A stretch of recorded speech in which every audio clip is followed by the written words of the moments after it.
Let's talk about trail medicine. Let's talk about first aid. Let's talk about injuries. And let's talk about how you can get sick when you hike on the Appalachian Trail.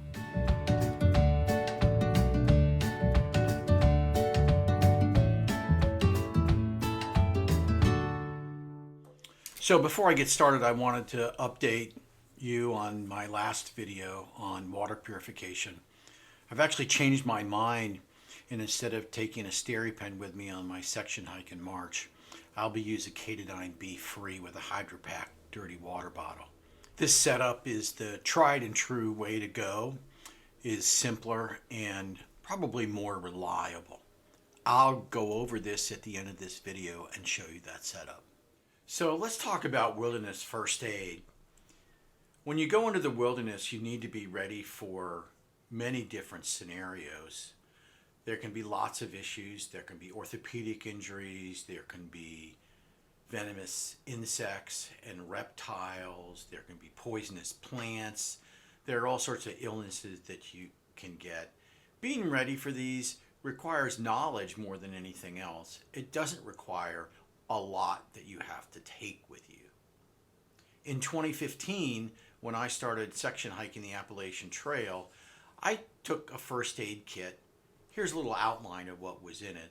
This kit was probably actually more than I needed, but I felt extremely well prepared. Right now I have a smaller first aid kit. This is it right here. It only weighs 51 grams. We'll go through this kit. I'll show you the items that are in it and why I decided to take each one. Okay, so here's my first aid kit laid out in front of me. It includes my little bag here. This little bag is a little Cuban fiber bag that I made. Any bag will do fine for your first aid kit. You can buy a small stuff sack if you want, or even keeping your first aid kit in a Ziploc bag would be fine. That's inexpensive and very lightweight. I have a couple things in here to help me sleep. This is where I keep my earplugs and my breathe right strips. I don't use these very often because I generally don't sleep in shelters, but if I'm in a hostel or the weather's bad and I'm inside a shelter, I may use these to help me sleep and keep others from having to listen to me snore if that's a problem on that particular night. Along with that, I have a pair of nail clippers. These are a set that I picked up at my local outdoor supplier. They're very small, very lightweight, and I find it's worthwhile to take care of my feet when I'm hiking many miles over the course of days to weeks to months. In addition to that, I have a little package of diaper rash paste.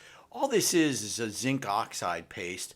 This particular one was sold at Walgreens. It's made for diaper rash for babies, but I find zinc oxide is a great ointment to use for wounds and all sorts of other skin problems, chafe, those kinds of things.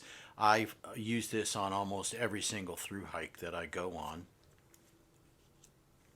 I have a little container here of Tylenol. Most people choose to bring ibuprofen, and that's fine. Some sort of pain medicine is probably a good idea. The Tylenol works well for me. There's probably 6 or 8 doses of Tylenol in here. You don't really need more than that at a time when you go on the Appalachian Trail because you resupply so often and it's not expensive to buy. Here's a little roll of Leukotape. What I did here is I took an old chapstick container, cut it the appropriate size, and wrapped some Leukotape around it. This stuff is amazing, and I highly recommend putting Leukotape in your first aid kit. It will stick to skin, cover blisters, and stay on for days and days at a time. I don't think I've ever had Leukotape fall off my skin. I usually get sick and tired of it on there after 4 or 5 days or so and take it off myself. But it'll stay on blisters and hot spots and skin issues for a very, very long time.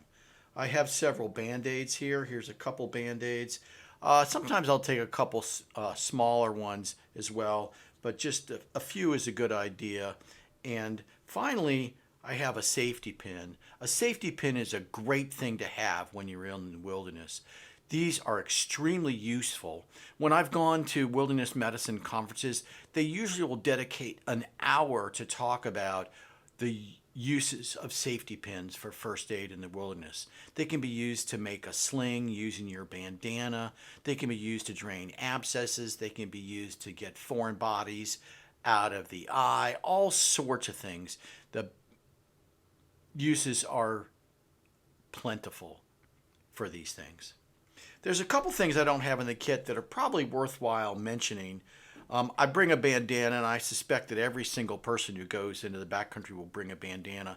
These are useful for all sorts of things for first aid. And just remember that when you're dealing with medical issues, you probably have a bandana in your pack, and you can use that for all sorts of different things. And then this is the knife I have. Many people think they need a very large knife. This is actually pretty small, and I find it very useful. This is a Spyderco hummingbird knife. It weighs a small number of grams, and I use it to cook, to cut wood, cut line, and can be used for first aid as well. And then finally, the other thing that's worth mentioning is when I cook, I use alcohol, and denature alcohol is a great cleanser to remove bacteria. So I'm going to talk about individual medical issues in just a minute. Before I do, I want to talk about some basic principles of first aid. First of all, remember, this is basically just a brief overview of this subject. There are many courses that are available out there that you can take. For example, at the NOC in North Carolina, they offer a wilderness medicine course for first providers, for medical providers. This course is very in-depth and covers a myriad of issues that can be addressed in the backcountry. Probably the most important thing to understand with wilderness first aid is that communication and transportation is always going to be a major issue. Being able to communicate with first responders and be able to get yourself or someone else who may be injured out of the backcountry could be your largest challenge. Remember that it's much easier to have yourself or someone else be able to get themselves out of the wilderness as opposed to having to be carried or rescued. So one quick word about communication. Very often when you're in the backcountry, you don't have a cell phone signal. And in order to get a hold of first responders, you need to use satellite communications. Many thru-hikers elect to use a Garmin device. This here is my Garmin Mini inReach. This is a satellite device that you can contact first responders with. It's very reliable. It's lightweight. In addition to having emergency satellite communication, the Garmin Mini inReach will track and allow you to send text messages via satellite. The one disadvantage to it is that it requires a monthly subscription fee. There is one other alternative that is currently available that I suspect in the near future many hikers will opt to use, and that is that the new iPhone 14 has satellite SOS capability. The iPhone 14 does not track via satellite, and it will not allow you to text via satellite other than in the emergency mode. But if you don't want to carry a satellite device, you can always buy the new iPhone 14 and use that for emergency communications. So blisters are an extremely common problem for thru-hikers. Having the right footwear, the right socks, taking care of your feet, taking steps to reduce friction, and early treatment are critical. I've met many hikers that have had problems with blisters, and I've had them myself. So the best treatment for blisters is prevention. Keeping your feet clean and dry and avoiding chafe is really important. I usually bring with me Body Glide. This is a small little container of Body Glide. I apply it to the areas where I tend to get friction religiously every day. And Remember, I always bring Leukotape with me to apply to blisters. There are plenty of other tapes you can use to apply to hot spots. I really like Leukotape because it lasts a long time.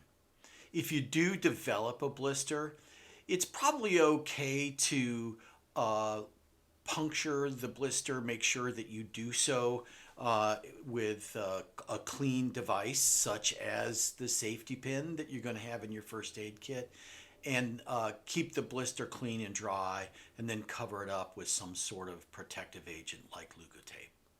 There are many skin problems that can be an issue when you're hiking in the backcountry.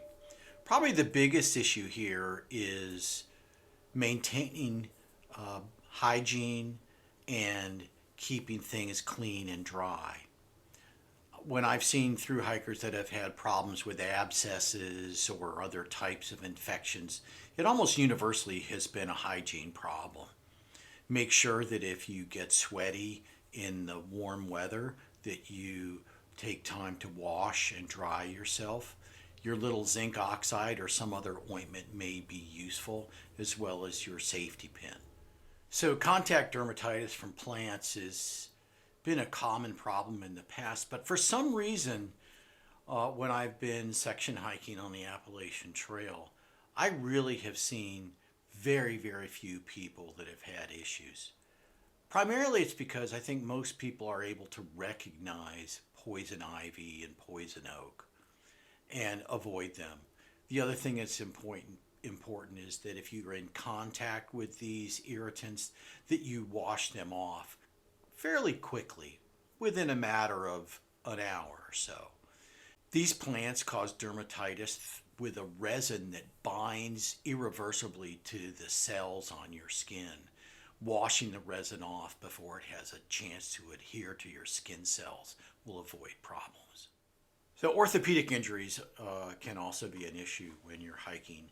Falls, strains, and overuse injuries are relatively common. Taking nonsteroidal anti-inflammatories or other pain medication can be helpful. Splinting areas that are problematic can also be helpful. Venomous snakes are relatively common on the Appalachian Trail and include primarily rattlesnakes and copperheads. These pit vipers are extremely venomous, particularly the rattlesnake, but it's very rare that through hikers are bitten by these snakes. These snakes usually act in self-defense, and if you leave them be, they will leave you be. Finally, and most importantly, we're going to talk about tick-borne illnesses. There are several tick-borne illnesses that are common in the United States. It includes Lyme disease, ehrlichiosis, which is very prominent in Missouri where I live, anaplasmosis, and babesiosis, and finally Rocky Mountain spotted fever. The one that's the most concern for through hikers is Lyme disease. Lyme disease is very prominent in the northeast United States, and in fact the northern half of the Appalachian Trail goes right through Lyme disease central. Through hikers who contract Lyme disease very often end up having to come off trail and end their through hike. The most common symptom that through hikers report when they contract Lyme disease is fatigue and ability to do less and less miles every day. As with many other medical issues on the Appalachian Trail, one of the best things you can do is prevent from getting Lyme disease. That would include using things like permethrin on your clothes and equipment, applying DEET when bug levels are high. Daily regular tick checks are also a good idea. The chances of getting Lyme disease from an infected tick get higher the longer the tick is attached and feeding. Finally, if you do get Lyme disease, seek medical attention. Lyme disease is treated with the antibiotic doxycycline early on in the course of the disease, and it can be particularly effective. So I hope you've found this useful. Remember that the things that will help you the most and help you be successful when you do your through hike are education and prevention. So take your time to educate yourself about these issues and be prepared. So at the beginning of this video, I told you I decided to change my water purification method for my upcoming section hike. Instead of using the SteriPen, I'll be taking my Katadyn B-Free water filter. This is the filter right here. It's lightweight, easy to clean, and has high flow rates. The really only disadvantage over the Sawyer Squeeze is it's not rated for as many liters as the Sawyer Squeeze is. But I still have yet to meet someone who tells me that their B-Free has exhausted its lifespan. My dirty water container is this HydroPack Seeker 2-liter bag. I've actually added a little handle to it so it's easier to carry. The nice thing about this bag is the B-Free fits right into it and screws onto it, and you can filter water fairly easily. I'll be carrying my water in a Life water bottle. This is the smaller one that I clip to my backpack. It's about 500 milliliters. And then I have a 1-liter Smart Water bottle to carry filtered water in. The only other thing I use for water is I have a little water scoop that fits very nicely onto the bottom of my Smart Water bottle. So that's my water system.